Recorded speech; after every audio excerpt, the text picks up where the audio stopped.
What is up, ladies and gentlemen? It is race bike day, everybody's favorite day. Anytime you get to ride a new bike, it's just the best thing ever. Like, all the pivot points are nice and smooth and tight, like the levers and everything. The bearings are all fresh. There's no play in the linkage. Like, everything is just great when you have a brand new bike. But it's even better when that brand new bike is a race bike, and that's what we're dealing with today. It is Saturday morning, the morning of Paula, actually, and you'll notice I'm still here in Michigan. I've mentioned it before, but my first round is going to be Colorado. I know what you're thinking. Jeff, why didn't you do a race bike build video? Fantastic question, thank you for asking. Here's why.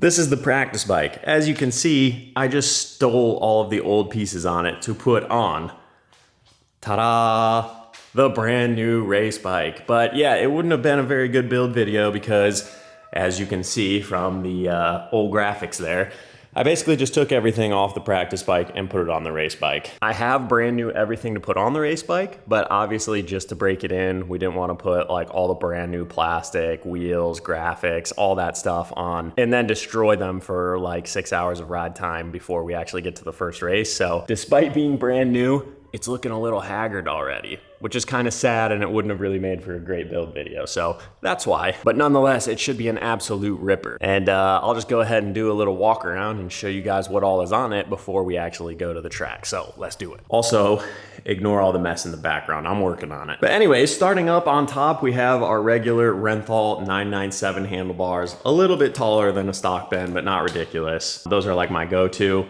Paired up with the brand new Renthal lock-on grips. Those things have been performing amazing on the practice bike, so they promptly found their way onto the race bike. Moving down, we have the stock triple clamps for now, but take a little trip with me. Don't worry, because we have a brand new set of Generation 3 Luxon clamps over here, which are gonna be incredible. Cannot wait to put those on. Probably put those on tonight after riding and try them out tomorrow at the track. Guts Racing seat, which I messed up and ordered YZ blue, which doesn't really match the graphics. So we have some RMZ blue seats on the way, so that should match a little better. The same SKDA graphics with the Insta360 title sponsor, which looks sweet. Suspension, same suspension straight off the practice bike. So that's the setting that we've been working on for the last couple of months, and I am so stoked on the setting right now. The bike feels absolutely dialed. I have another identical set getting done by the boys at TCD right now, so that should be done pretty soon. Then we can put this stuff back on the practice bike, new stuff on the race bike. And I'm running the spring cone valve fork paired with just the production rear shock, but obviously TCD does all of their revalving and they put their special components on there. Same HGS exhaust off the practice bike, so it does have 30 whole hours on it and zero problems. Like, it actually still looks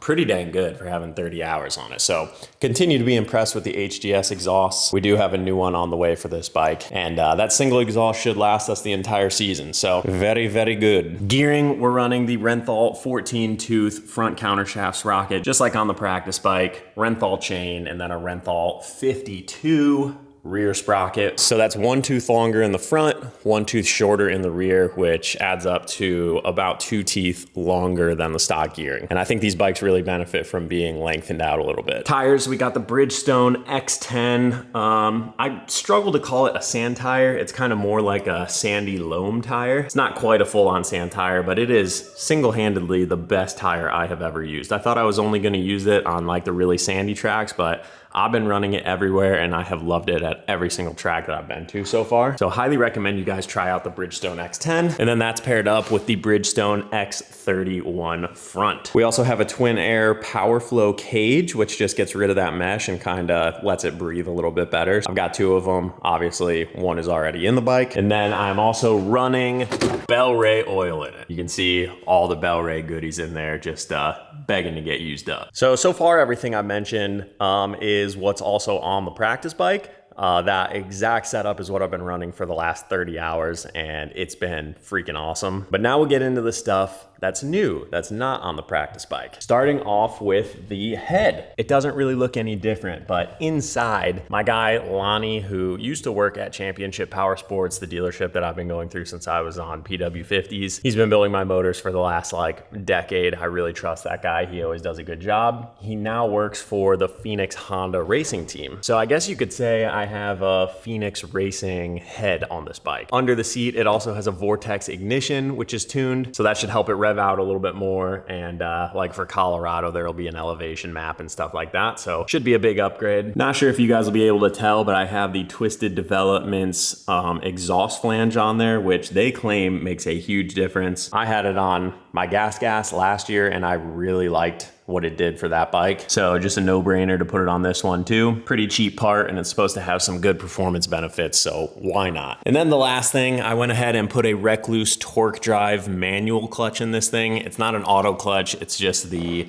basically upgraded stock clutch pack. Has a lot more grab, has really good life expectancy. I've run it on a bunch of my previous race bikes and I really like it, so we went ahead and threw the Recluse pack in there, and the stock pack will be getting thrown in the practice bike, which is in absolute shambles at the moment. I'm sorry, girl, you've been so good to me. So yeah, that's the race bike right there. Apart from putting the Luxon clamps on, it's pretty much in race trim as well. We'll obviously have race fuel for it. Right now, we're just gonna run pump gas. Should have like 6 to 8 more horsepower than the stock bike, which is gonna be pretty bonkers. In previous years, I would have said I didn't need it, but I'm getting so comfortable on this bike that I feel like I actually could handle some more horsepower. So I think that's a testament to how good this bike is handling right now and how good I'm feeling at the moment. So yeah, this intro's been long enough. Let's load this girl up and freaking get to the track and break it in. Let's go. Look at him out there just itching to ride. He's more excited for this day than anyone. Guarantee it. The legend. And we've got some sick new Highlighter FXR gear. You will definitely not have a hard time seeing us on the track. That stuff looks sweet. See, this is the new Vapor Air stuff, which is very see-through. You can see my bike back there perfectly. Nice vented stuff for a nice hot day. That's gonna be perfect at the Nationals. When the earplugs match the kit. Dialed.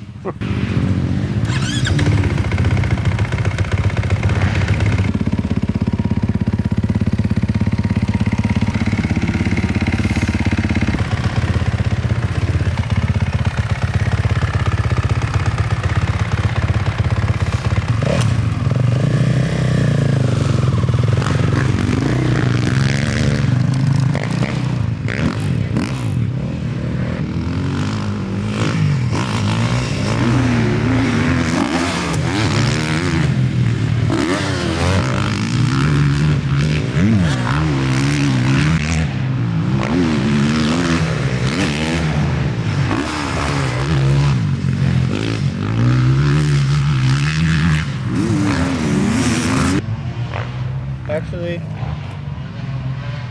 yeah.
All right, first session is done and dusted. Anytime it's the first session on a brand new bike, you're gonna not have the greatest time ever. You can never, no matter how hard you try, get the bars rotated right, get the sag just perfect, get the levers and everything right. So definitely need to come back in and adjust some stuff. And what better way to break in a fresh bike than finding the only mud hole out on the track? Like second lap, tuck the front, straight into a mud hole. So yeah, off to a flying start out there. But it's warming up, so we're ditching the vest. And actually we're only about a week and a half away from round 1. So I need to start getting back in the swing of wearing the Chest Pro. I haven't worn it yet because obviously I have the pretty gnarly plate in my shoulder, and it's been really sensitive up until now. But I heard from a bunch of you guys that you run KT tape over your collarbone plates, and that seems to help out with the rubbing from the Chest Pro. So I brought some. I'm gonna KT tape up, and we're gonna see how the Chest Pro feels. I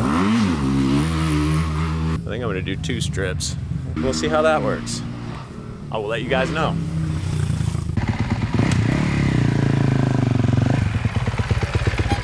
Take that 8 again.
Second session in the books, ladies and gents, and we're feeling a whole lot better. This happens every single time I go to every track, whether it's on a brand new bike or a bike I've been riding forever. When the track is super fresh, the dirt's just like a little bit moist and slimy, my front end always feels like it gets really low and slippery. And I've told myself now, I will not change any settings between first and second session because it always ends up just being the track, and then I go and make a change that didn't need to be made, and then I go out for the second session and realize that I screwed up and it was just the track. So much better that time. This is like the perfect place to break in a brand new race bike because kind of like hard pack loam, so you're not really digging for traction on a sand track or anything, and the bike feels like it absolutely rips. Handles super good, as to be expected. Like I said, this is the suspension setting that I've been developing for the last couple of months. So yeah, suspension is dialed. They say it takes about like 7 to 8 hours for the chassis to break in. So we're just gonna keep logging laps.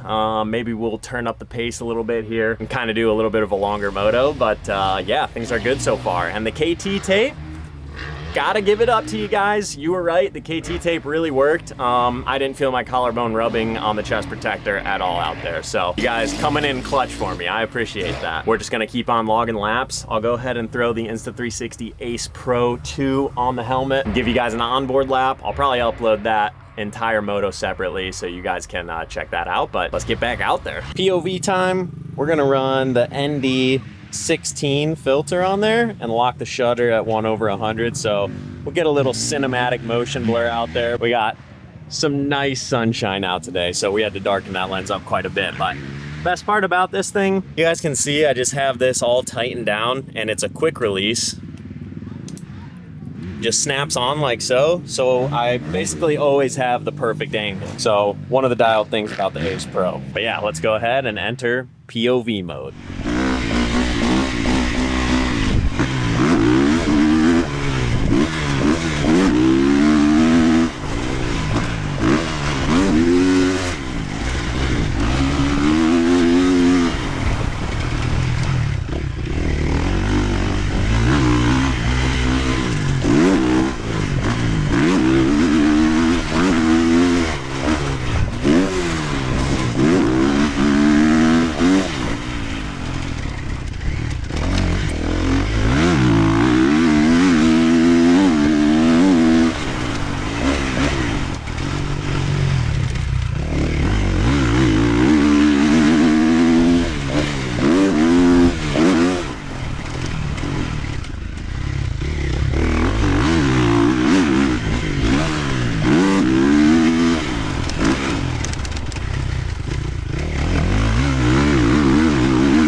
And the more I ride that thing, the more we dial it in, just millimeter by millimeter. It's feeling more and more like the practice bike. I think I got the levers, I got the bars, just everything freaking dialed, man, and it is feeling incredible. Starting to feel like I can just do no wrong on it, toss it in wherever I want, toss it sideways if you guys haven't noticed. But yeah, it's feeling awesome, and as the track is firming up, it's feeling super fast as well. The first couple sessions, it was a little bit wet, especially in the corners and coming out of the corners, so I was almost like, is it really all that much faster? But just this last session, I went out and did some sprint laps, and yeah, dude, it is way faster. So it's gonna be good to get it out on some tracks I've already been to on the practice bike, like the sand track you guys always see me at, Super Coops. It's gonna be awesome to get it out there because that's obviously a power intensive track. So we'll try and hit there, we'll try and hit Martin MX and just really shake it out on all the tracks. And yeah, dude, I think this is gonna be an awesome race bike. Shout out whoever recommended KT tape for the collarbone plate.